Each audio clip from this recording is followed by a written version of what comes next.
Hey, hey, hey! Tudo dividendos! Andrei do Entre Altos e Baixos na área e no vídeo de hoje a gente vai aprender a avaliar os principais indicadores fundamentalistas para poder fazer uma análise clara, de forma simples, você entender se aquela empresa é uma empresa boa, se ela está num bom momento e o principal, se vale a pena investir nessa empresa. Lá no nosso Instagram, as principais perguntas dos investidores iniciantes são as seguintes: quanto eu vou ganhar se eu investir R$1.000 em tal empresa? O que tu acha da VEG? A empresa XY é uma boa empresa? Isso é muito normal dos investidores iniciantes, mas tu precisa se libertar disso para que tu possa realmente tu mesmo avaliar e tomar essas decisões, para que aí sim tu consiga evoluir a tua carteira, os teus investimentos por conta própria, né? E de forma responsável, né? Não seguindo só o que os outros estão falando. Então, para isso a gente vai utilizar uma super ferramenta do Status Invest e a gente vai analisar junto a algumas empresas aqui. Bora pro vídeo. Bora lá então pro site Status Invest. Para quem não conhece, é uma ótima plataforma tanto para gerenciar a tua carteira, como também para acompanhar os mais diversos investimentos diariamente, tá? Então o que a gente vai fazer? A gente vai buscar aqui uma empresa, no caso a gente vai utilizar a Taesa aí para o nosso estudo, né?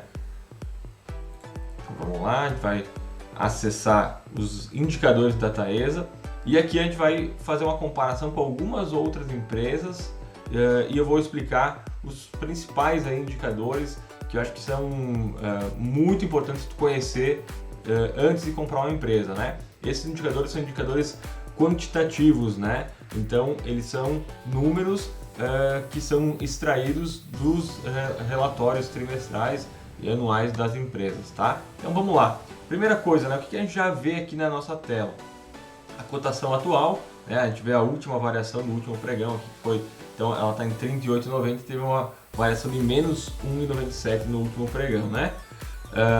A gente consegue ver qual que é a range, né, das últimas 52 semanas. Então a gente vê a mínima e a máxima. Então a gente vê que ela esteve valendo 23,91 e também bateu no máximo lá em 39,68, né? E hoje ela está com 38,90. Então ela está muito mais próximo da máxima do que da mínima, né? Isso também é uma análise legal para entender o momento daquela ação. Outra coisa, a gente tem o dividend yield, né? Que é quanto que ela distribuiu de dividendo nos últimos 12 meses. E aqui a gente vê um percentual de 8,25, tá? Que é um dividendo muito bom. A Taesa é considerada uma das melhores pagadoras de dividendo dos últimos anos aí. E aqui embaixo a gente vê quanto foi que ela distribuiu. R$3,21, né? Foi o que ela distribuiu. Então, como é que a gente pode fazer para chegar nesse cálculo aí, né? Se a gente pegar e dividir esses R$3,21 pelos R$38,90, que é o valor da cota atual, fazer isso vezes 100, a gente vai ter aqui, ó, 8,25, né? Então agora sim, vamos lá para os indicadores, tá? E o primeiro indicador que a gente tem aqui é o Dividend Yield, que a gente já viu como ele funciona. Mas o Status Invest tem uma ferramenta muito boa que é o histórico desse dividendo. Então a gente consegue clicar aqui nesse gráfico e a gente vê o histórico aqui dos últimos 8 anos, né? E a gente vê como se comportou o dividendo dos últimos 8 anos, né? Então a gente vê lá que hoje a gente está aqui em 8,25, que é o atual, a média é 10,39 e a gente vê que teve momentos que foram pagos 15, né? 12, 11, né? Então nesse histórico aí. Então a tendência, né, é que a gente volte a ter uma alta desses dividendos aí. Um pouco dessa baixa do percentual é porque ela deu uma esticada muito grande no preço. E como a gente viu que o dividendo pago ele é comparado ao preço atual, ela acaba jogando um pouquinho lá para baixo, né, o percentual, tá? Então, mas isso já é muito legal, a gente vê que não teve nenhum fato não recorrente, porque às vezes a gente vê que ela está com um ótimo dividendo, mas foi só naquele momento, né? Então isso é preocupante. Aqui a gente vê que é um dividendo histórico muito bom, inclusive acima do atual, né? Então, bora lá, vamos para o próximo. Próximo indicador é o PL, tá? O preço sobre lucro. Esse aqui eu não vou explicar muito em detalhes os indicadores, mas eu vou resumir de uma forma simples para te entender. O PL, tá? Basicamente é quantos anos eu vou ter de volta o meu investimento. Então é praticamente o meu payback, né? Então aqui a Taesa com um preço sobre lucro de 5,92, quer dizer que em 5,92 anos, né, praticamente 6 anos, eu vou ter o meu investimento, o meu retorno daquilo que eu investi. Então se eu comprasse uma ação a R$ 38,00, mantendo os resultados históricos, em 6 anos no máximo eu tenho o meu retorno, né, desses valores que eu paguei só em lucros, tá? Então isso aqui é algo legal de se comparar. Eu vou comparar aqui com a NBR, tá? A gente vê que o preço sobre lucro dela está aqui, ó, em 7,90, né? Então aqui eu já precisaria quase 8 anos para ter o meu retorno aí sobre os investimentos, né? Vamos comparar a VEG, que todo mundo conhece ela, e vamos ver como é que é o PL da VEG, né? Vai subir lá em cima, vamos pegar aqui. Nosso PL está em 67 anos, né? Então, aqui, com o lucro que a VEG vem dando nos últimos anos e o custo de uma ação, a gente precisaria de 67 anos para ter o retorno, né, sobre o nosso investimento. Isso, uma análise simples assim, tu já iria talvez dizer assim, então a VEG é ruim, ou não vou comprar a VEG. Não é isso que a gente deve fazer. A gente deve analisar todo o contexto, né, todos os indicadores, para aí sim tomar a decisão. A gente nunca pode se basear só em um único número assim. Vou dar um exemplo por que a VEG está com esse PL tão alto, né, e por que o retorno dela iria demorar tanto tempo. Porque a VEG ela investe muito em crescimento, então ela acaba fazendo muitas aquisições de outras empresas, né, e isso gera um crescimento da empresa VEG, né, e consequentemente isso diminui bastante os lucros, né, e esse lucro acaba não sendo contabilizado, obviamente, porque tu comprou uma empresa lá, isso se torna uma despesa, né, no período, né, fiscal, e aí isso não entra, né, o que iria ser uma sobra de dinheiro, lá ia ser um lucro, acaba não entrando como um lucro e acaba distorcendo um pouco o PL, tá? Mas aí acaba que a cota, normalmente quando ela faz essas aquisições, ela dá uma alta muito expressiva, né? E por isso que a gente vê aqui a VEG com uma alta de 94%, né, nos últimos 12 meses também, né? Então, vamos lá, vamos voltar para a Taesa, né? Então aqui a gente já entendeu o que é o PL, a gente vai falar um pouquinho sobre o PVP, que é o preço sobre o valor patrimonial, né? Quanto que eu estou pagando em relação a quanto vale o patrimônio da empresa, tá? Aqui a gente vê no exemplo a Taesa com 2,22, quer dizer que eu estou pagando 2,2 vezes o que vale o patrimônio da empresa, né? Se a gente comparar isso com a NBR, a gente vê aqui um PVP de 1,06. Eu estou pagando praticamente o que vale o patrimônio da empresa, tá? Vamos comparar também com a VEG para a gente dar uma analisada e uma comparada nesse sentido aqui. PVP 13,28. Eu estou pagando 13 vezes mais do que vale o patrimônio da VEG, né? Imagina um carro lá que vale 100 mil reais, eu estaria pagando 13 vezes mais do que vale aquele carro. Mas da mesma forma, tem o porquê disso, né? É porque aqui existe uma expectativa muito grande sobre lucros futuros, é porque existe, por exemplo, no caso da Taesa, existe um dividendo muito bom sendo pago, né? Uma expectativa muito boa sobre algum fato específico, né? Acaba aumentando o preço sobre o valor patrimonial. E além disso, também as empresas têm algumas coisas que não conseguem ser tão bem mensuradas, como o valor de marca, o valor do market share que ela já tem dentro daquele segmento que ela trabalha, né? Então, tudo isso às vezes acaba não conseguindo ser tão bem precificado como patrimônio da empresa, né? Isso a gente vê muito essa discrepância nas empresas da tecnologia também, né? Porque a marca delas às vezes vale muito mais do que o patrimônio líquido, né? Isso tu acaba não conseguindo mensurar lá na parte contábil, né? E aí acaba tendo essa discrepância. Então, para fundos imobiliários esse indicador é muito bom, né? Acho que tem um peso muito grande. Para analisar ações, eu não levo tanto em consideração assim, tá? Mas é importante entender para que serve o preço sobre valor patrimonial, o PVP. O próximo indicador que a gente vai ver é o EV para EBITDA, né? Que é o Enterprise Value versus EBITDA, né? O que esse cara significa, né? Primeiro a gente precisa entender o que é o EV, que é o Enterprise Value. É o valor da firma, né? Seria quanto eu precisaria ter de dinheiro para comprar, né, toda a empresa e ainda pagar a dívida dela. E quando a gente usa o EV barra EBITDA, seria mais ou menos assim, ó, quantos anos eu preciso para que a operação, que é o EBITDA, né, o resultado operacional, pague toda a empresa. Então, aqui com 7,92, quer dizer que em 8 anos eu vou ter, um pouquinho menos que 8 anos, o meu resultado operacional vai conseguir comprar e pagar toda a empresa. Tá? Então, basicamente seria isso. Óbvio que esse resultado operacional, que é o EBITDA, não é o lucro líquido, né? Ainda falta descontar algumas coisas para nós chegarmos no lucro líquido. Mas o resultado operacional, no caso o EBITDA, ele é muito usado para fazer esse tipo de medida. Para entender qual a capacidade de eu gerar caixa, né, através do meu resultado operacional, e quantos anos eu levaria para pagar a minha empresa. Então aqui a gente vê que é 7,92. Em 8 anos, né, resumidamente, eu conseguiria comprar a empresa e pagar toda ela através do meu resultado operacional. Se a gente for ver através lá da NBR, né, a gente precisa de 5,22 anos da sua operação.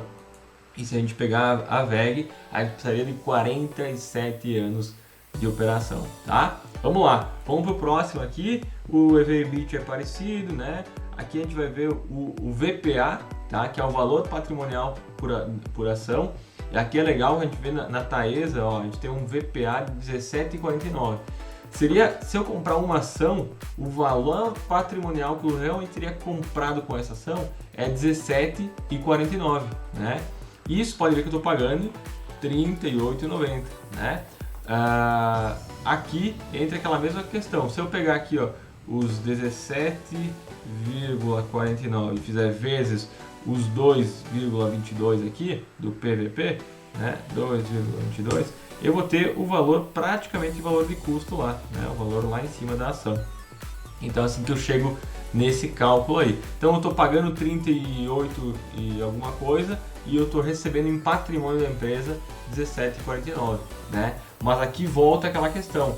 Quando tu compra uma empresa, tu não compra só o patrimônio, né? Eu vou dar um exemplo quando tu compra uma empresa aí na tua cidade, né? Pode ser que tenham 2 lancherias, né? E aí se tu for lá e fazer uma avaliação de todo o patrimônio daquela empresa, tu vai chegar em algum resultado, né? Pode ser que as duas tenham o mesmo resultado de patrimônio líquido.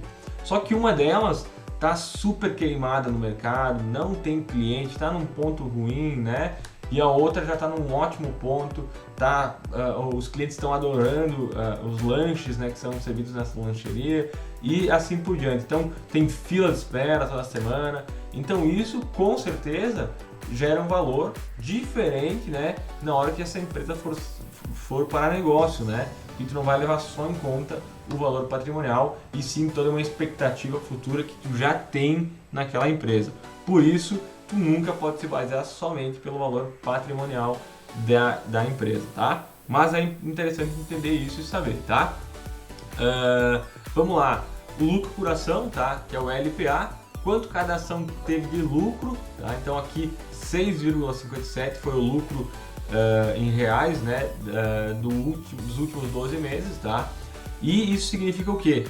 Que desse resultado aqui, ó, se eu pegar 6,57 e o valor aqui, os 38, né, 38,90 e dividir pelos 6,57, eu vou chegar lá no meu PL, que é o 5,92, tá? Então, se todo ano eu receber esse 6,57, né, de lucro por ação, né, eu vou em 5,9 anos vou ter acumulado esse valor de 38,90, tá? Então é interessante entender como a gente chega nesses múltiplos, né? Depois a gente vai lá para os indicadores de endividamento, tá? Também eu vou escolher um aqui que eu acho que é o mais importante deles, tá? Pra gente avaliar, e aqui eu gosto muito de analisar o dívida líquida por EBITDA, tá? Mais uma vez, quantos anos do meu resultado operacional, que é o EBITDA, né, eu precisaria para pagar a dívida?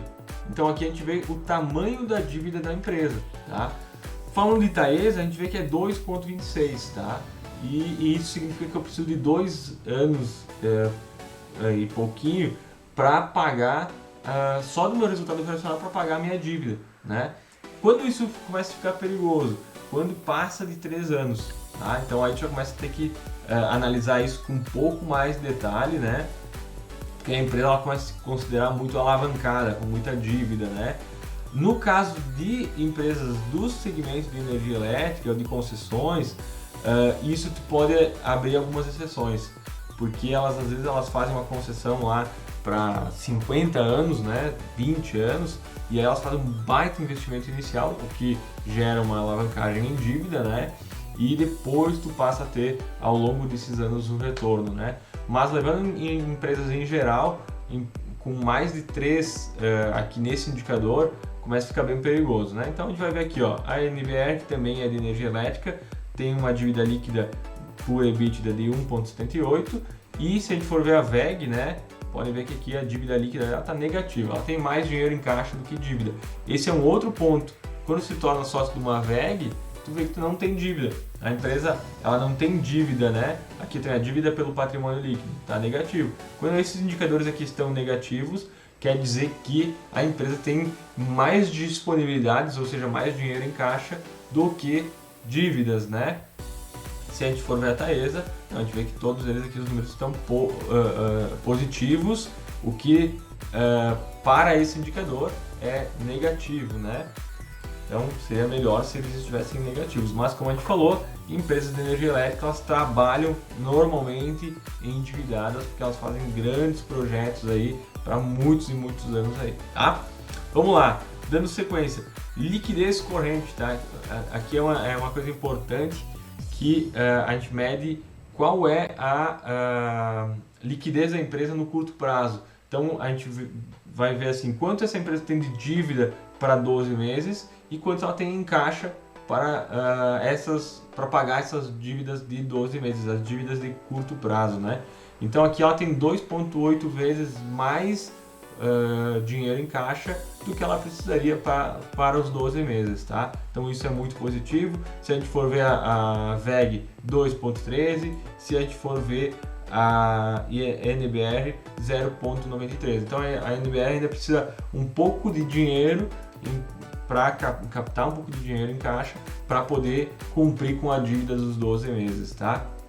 Isso é bem importante também, tá? Então a gente vê qual é a tranquilidade que essa empresa tem aí para os próximos 12 meses através da liquidez corrente, tá? Vamos lá, vamos para o próximo. Agora a gente vai falar dos últimos indicadores, que são os indicadores de eficiência aqui, né? De margens e crescimentos, tá? Então aqui, o que eu gosto de analisar? O indicador de margem líquida. Esse, óbvio, todos eles são importantes, mas acho que que tu precisa estar sempre analisando é a margem líquida da empresa, tá? E aqui a Taesa deve ter a maior margem líquida da bolsa, né?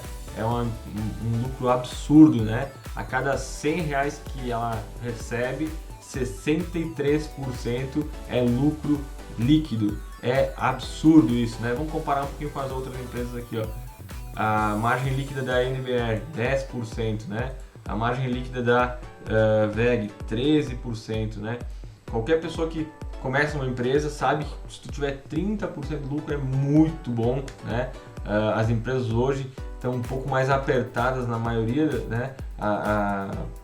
Tiveram que espremer um pouco os lucros aí por causa da pandemia, e a Taesa continuou com esse lucro absurdo de 63%. E aqui também é muito importante nós analisarmos o gráfico histórico para entender se isso é algo momentâneo ou é histórico.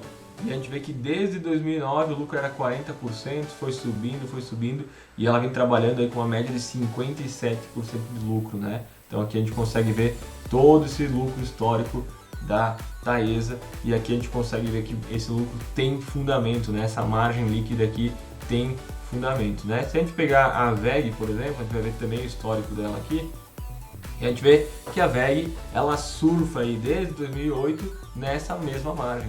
11, 12, 10, né? E hoje ela tem uma média de 12% aqui histórico, tá? Beleza, então vamos para os próximos aqui. Eu gosto de analisar aqui nos indicadores de rentabilidade o ROI, tá? O que é o ROI? Vamos pegar aqui o da Taesa primeiro, né? É o retorno sobre o patrimônio líquido, né? Ou seja, quanto a empresa consegue trazer de retorno com aquilo que ela tem de patrimônio, né? Quanto daquilo que ela tem de patrimônio ela consegue transformar em lucros, né? Então, aqui a gente vê que a Taesa ela tem 37% de ROI, tá? Que é um indicador muito bom, né? Se a gente for utilizar o ROI, que daí ele não vai ter o capital de terceiros, não vai ter o capital de empréstimos, né, de dívida, então vai ser 22%, né? Se a gente pegar a VEG lá, 19, o ROIC de 18, então tá bem próximo, né? E aqui a NBR 13 e o ROIC de 10, tá? Andrei, qual é um número bom aqui? Acima de 10% já é considerado um indicador de rentabilidade positivo, tá? Então, vocês veem que a Taesa nesse ponto também é espetacular, né? E por último, tá? Eu acho que é o último indicador que a gente precisa com certeza olhar. Claro que todos eles são muito importantes, a gente pode fazer uma análise muito mais aprofundada, mas um dos que a gente não pode deixar de fora é esses dois aqui, os indicadores de crescimento, tá? E aí o que a gente vê aqui? Crescimento de receita, tá? Que é o CAGR de receita dos últimos 5 anos, então a gente vê ele em 18%, quer dizer que a cada ano a receita está crescendo 18% em média. Isso é absurdo, é muito, né? E o CAGR de lucros dos últimos 5 anos também vem crescendo 20% ao ano, o que é algo fora da curva, né? Vamos comparar aqui, ó, com a NBR, né? A gente vê um crescimento de receitas de 7% ao ano, que é muito bom também, e um crescimento de lucros de 4%. Então está crescendo a receita e está crescendo o lucro também. Isso é muito importante, ela está conseguindo aumentar os lucros aí. Vamos ver a VEG, né? 12% de crescimento das receitas e 15% no crescimento dos lucros. Então aqui a gente fecha esses indicadores. Aqui o que mais que eu acho que é muito importante tu analisar e aproveitar, já que está no Status Invest, dar uma conferida. Primeiro, né, os históricos aqui de dividendos, que são os proventos, né? Eu posso vir aqui, agrupar por ano, pegar nos meus últimos 5 anos e eu consigo ver como está esses proventos. Então a gente vê que em 2021 foi pago 1,63, né? Como isso vem crescendo, lá em 2020 a Taesa pagou 3,21. Então a expectativa é que no mínimo isso se repita, né? Então de 1,63 a gente espera aí mais ou menos no mínimo mais 1,60 também, tá? De dividendos. Então logo eles estarão aqui, tá?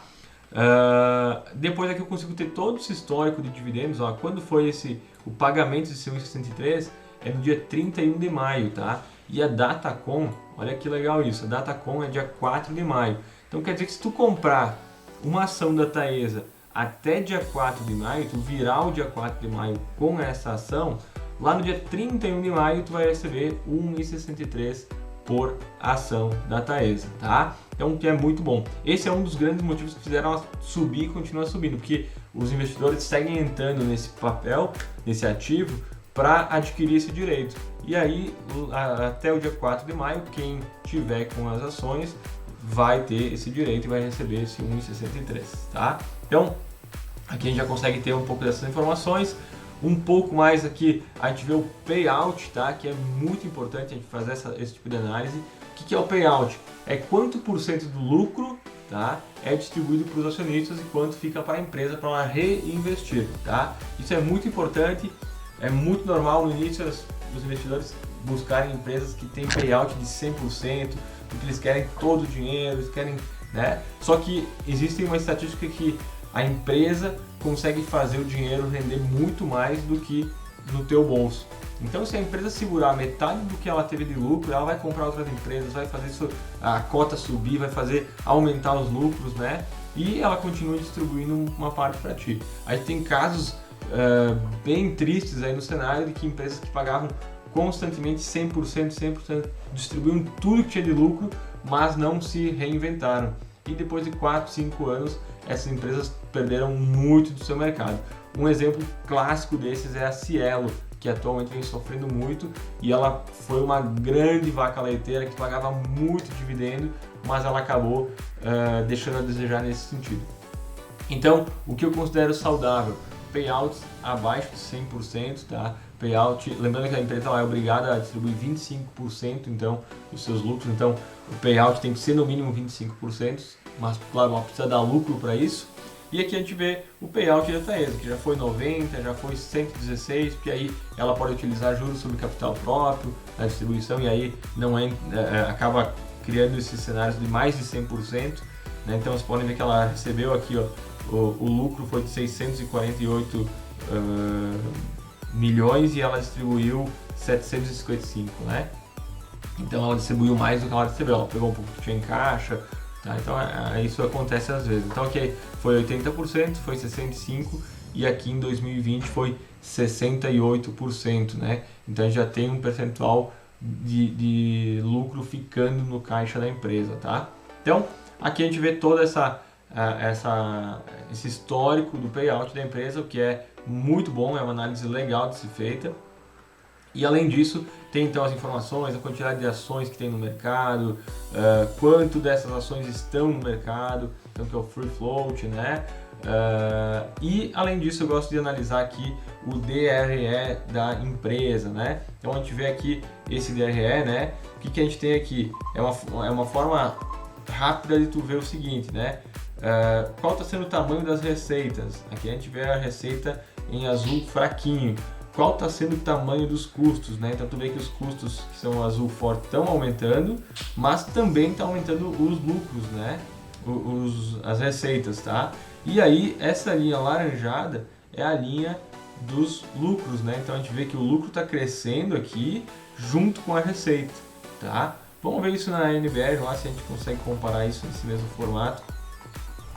A gente vê aqui o payout e aqui o DRE, né? Então a gente vê uma margem de lucro mais estreita aqui, né? Ela está próxima lá como ela trabalha próximo aos 10%, a gente vê ela, né, nessa margem aqui crescendo um pouquinho, né? Mas a gente vê as receitas crescendo, mas também os custos crescendo, o que faz com que o lucro, que é o laranjado, permaneça quase estável aí, né? Óbvio que ela sai aqui de 830 milhões para 1,700 bilhões de lucro, né? Nessa diferença de 5 anos aí, tá? Então, aqui a gente tem um pouco sobre os resultados também, né? Os números dos últimos trimestres, dos últimos anos, tu consegue comparar eles, né? A gente consegue ver as informações de fluxo de caixa, as margens, e aqui embaixo a gente tem os comunicados, tá? Que aí é matéria para um outro vídeo, para a gente fazer uma análise qualitativa, para a gente juntos abrir um relatório desses e fazer uma análise qualitativa juntos aí, tá bom? Então pessoal, esse foi o nosso vídeo fazendo uma análise fundamentalista bem rápida, mas mesmo assim analisando uns 10 indicadores, tá? Que são muito importantes para a gente fazer uma análise prévia já da empresa. Depois disso a gente faria normalmente uma análise lendo o relatório da empresa, vendo como foi o último trimestre, como foi o último ano, quais são as perspectivas para os próximos anos aí, e com isso sim a gente pode tomar a decisão de comprar ou não uma empresa, tá? Mas eu tenho certeza que se tu só fizer isso que tu já viu no vídeo aqui, fazer esse tipo de análise, tu já consegue com certeza comprar empresas melhores, não entrar em enrascadas, né? E não pagar mico, né? Basicamente foi isso então sobre o nosso vídeo. Se tu gostou, compartilha o vídeo, curte ele, comenta aqui embaixo se tiver qualquer dúvida que a gente vai responder. Não esqueça de nos seguir nas redes sociais e grande abraço!